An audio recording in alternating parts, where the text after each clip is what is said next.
Former Oklahoma Senator Fred Harris today announced that he is qualified for federal matching campaign funds for his presidential candidacy, the seventh Democrat to do so. In addition to having raised $5,000 in small contributions in each of 20 states to qualify, Harris also says he has campaign organizations in 45 states.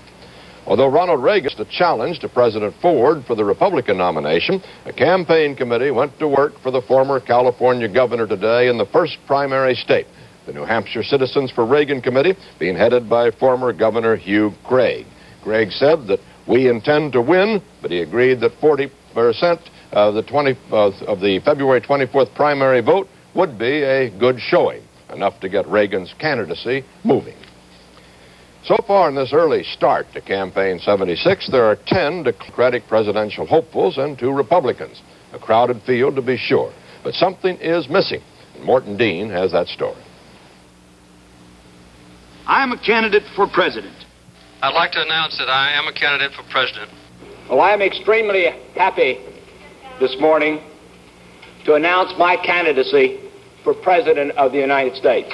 No women, not a one, among the major party candidates or potential candidates for the president, an all-male cast of characters.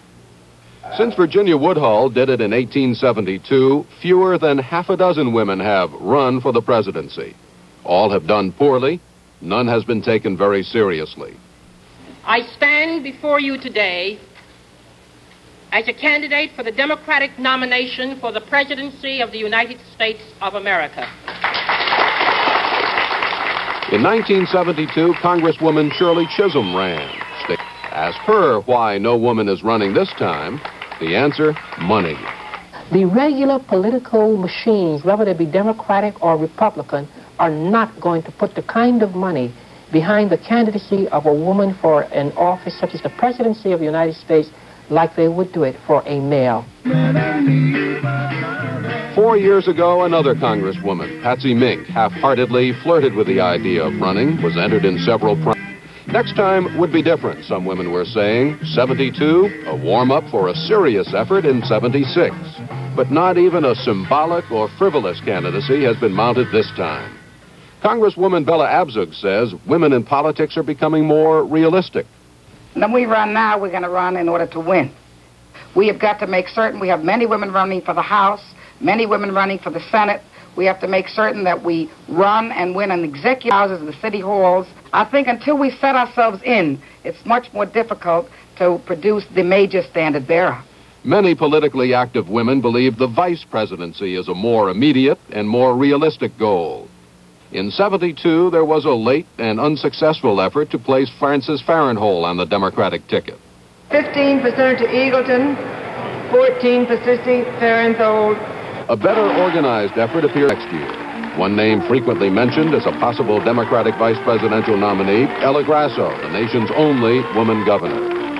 Presidential candidates always dangle the vice presidency in front of would-be supporters, and now it's being dangled in front of a woman, and that's a change.